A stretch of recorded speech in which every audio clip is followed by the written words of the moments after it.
Et pour parler de cette Afrique face au chaos mondial et aux défis intérieurs, l'allocution du président Fattah al-Sisi était toujours d'ordre avant-gardiste. Il a demandé aux pays ou superpuissances de trouver des solutions pour parler donc de l'état actuel de ces banques, de l'importance de l'événement. Nous avons le grand plaisir d'avoir au bout du fil Dr Essam Abdel Fattah, notre analyste politique. Bonsoir Dr Essam Abdel Fattah, bienvenue dans le cadre de cette nouvelle édition de Direct. Oui. Bonsoir, merci. Alors le plaisir est pour nous.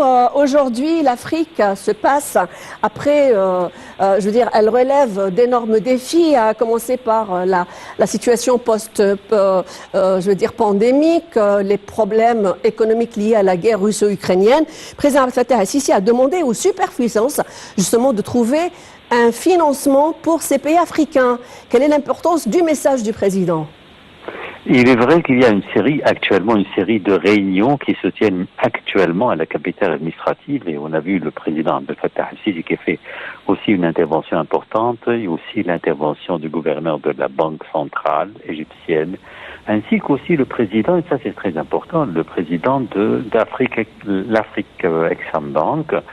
Et c'est une grande institution financière qui prend en charge de financer beaucoup de projets infrastructurels en Afrique. Alors, la question axiale autour de laquelle tourne en fait cet événement et aussi sur laquelle le président Abdel Fattah al-Sisi s'est prononcé, c'est la question suivante. Actuellement, l'Afrique, comme vous l'avez dit tout à l'heure, passe par d'énormes problèmes. On sait très bien que d'abord les conséquences néfastes et les séquelles du Covid-19 d'un côté, jusqu'à maintenant on voit que ces conséquences continuent à frapper les pays européens qui souffrent énormément. Nous avons par exemple un problème, une pénurie en ce qui concerne les vaccins et l'Égypte a joué un rôle très important en fournissant les pays africains frères, clairement de grande quantité, et elle continue à le faire parce qu'elle doit aider les pays africains. Ça, c'est une chose. Et puis après, il faut pas oublier qu'il y a beaucoup de projets qui ont été complètement bloqués à cause de la pandémie Covid-19. Et actuellement, il y a aussi des dettes extérieures. Les pays africains sont endettés vis-à-vis des institutions financières extérieures. Voilà, justement, pour parler de cette question de dette, c'est pas la première fois que le président Fattah al-Sisi parle au nom de l'Afrique à ces superpuissances pour participer à désendetter l'Afrique. Finalement, à quel point ce nouveau message qui part, cette fois-ci, de la nouvelle capitale administrative, dans le cadre de cette nouvelle réunion, la 29e assemblée annuelle, justement, de la Banque africaine import-export, peut-il justement trouver aussi une acceptance de la part des plus grandes institutions fiscales, et vu le poids de l'Égypte actuellement aussi ? Le message, c'est qu'au lieu d'être endetté, par exemple, vis-à-vis de grandes institutions financières étrangères, extérieures, alors la question qui se pose, alors qu'est-ce qui empêche l'Afrique, par exemple, d'avoir ses propres institutions financières qui prennent en charge de financer des projets africains? Si vraiment les pays africains arrivent à mettre en place des institutions financières, comme par exemple, nous avons deux institutions majeures. D'un côté, ici en Égypte, la Banque centrale égyptienne qui a joué un rôle important pour faire face à la pandémie et aussi pour faire face aux conséquences néfastes de la crise ukrainienne. Et nous avons actuellement une institution qui a vu le jour et qui a vraiment fait beaucoup de projets qui ont aidé beaucoup de pays africains à réaliser le projet. C'est African Bank. Ça, c'est très important. Et maintenant, on a besoin aussi de multiplier ces institutions.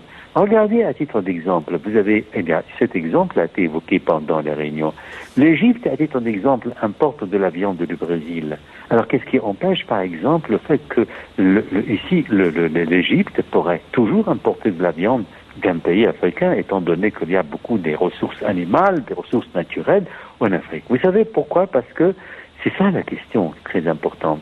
Premièrement, il y a les frontières, il n'y a pas d'unification des normes, il faut c'est que les normes utilisées, il y a aussi faciliter le déplacement des devises, et c'est pour ça l'idée est née de mettre en place une zone de libre-échange c'est un grand projet, un projet vraiment très promettant, étant donné que avec ce projet, là vraiment, c'est que le commerce interafricain serait très facile et ne passerait pas par des problèmes. Ça, c'est une chose. Puis il y a autre chose.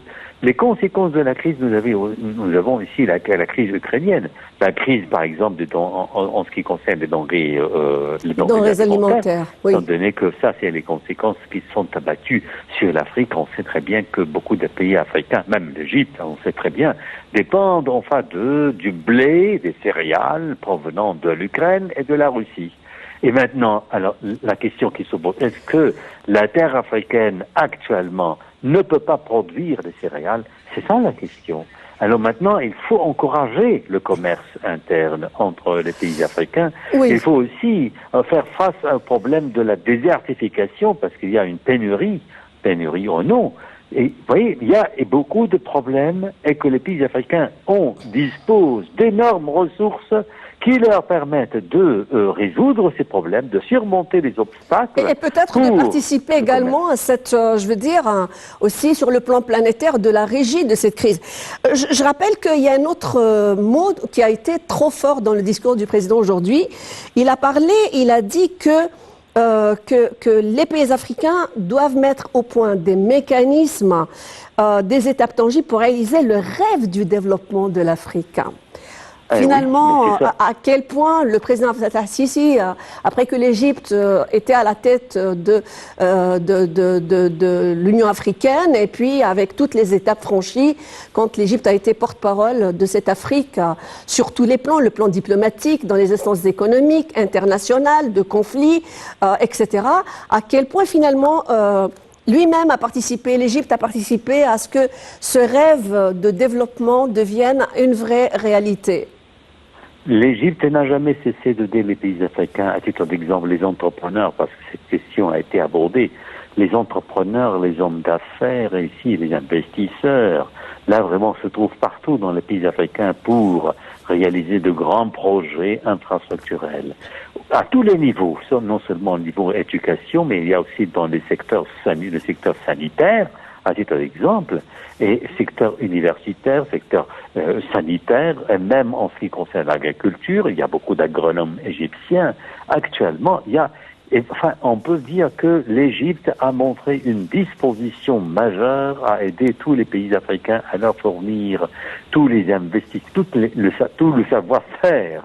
Et aussi, soit entrepreneurs, nous avons Hassan Allam, Ousmane Ahmad Ousmane, ça vraiment, vous trouvez les traces partout dans les pays africains. Alors, l'Égypte, en fait, encourage cette autosuffisance africaine. L'Égypte veut parce que l'Afrique, c'est un continent très, très promettant, et ça, c'est très important. Et puis, maintenant, vous savez que l'Égypte est capable, est en mesure de trancher, de régler tous ses propres problèmes, si elle arrive vraiment à résoudre les problèmes qui relèvent de quoi? Unification de la législation. Ça, c'est un problème.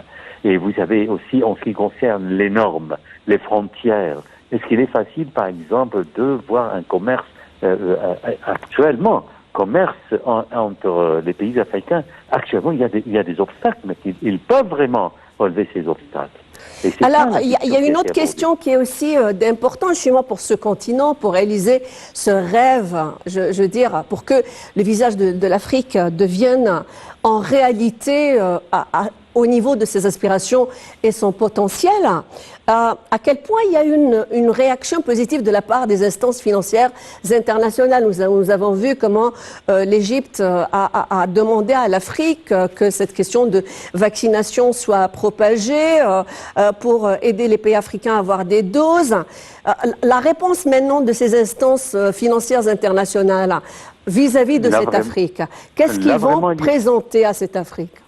Il y a une question très importante ici qui a été évoquée dans votre question. C'est quoi? C'est que les institutions internationales, par exemple, lorsqu'on est endetté vis-à-vis des institutions internationales, regardez à titre d'exemple le Fonds monétaire international, là vraiment si vous êtes endetté, ces institutions vous demandent pour atténuer la charge le poids des dettes, là ils vous imposent des plans. C'est-à-dire vous devriez aller très loin dans la privatisation.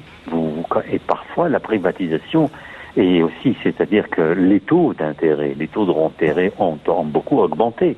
Ce qui fait que, par exemple, un pays africain qui est endetté, 2-3 ans plus tard, sera très endetté. C'est-à-dire que le problème ne sera jamais résolu. Alors que si les institutions financières qui aident les pays africains sont des institutions africaines, là vraiment, on verra d'autres conséquences.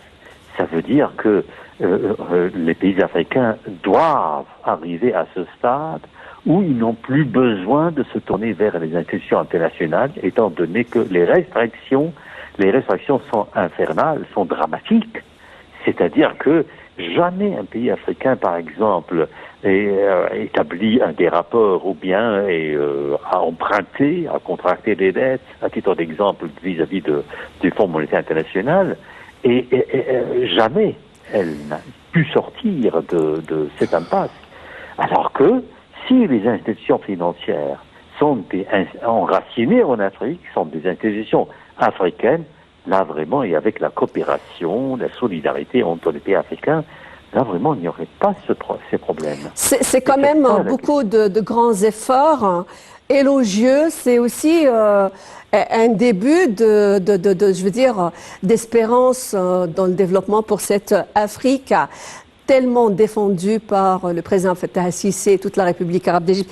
Merci, docteur Assam Abdel Fattah, d'avoir répondu à nos questions en direct, bien entendu, sur ce plateau.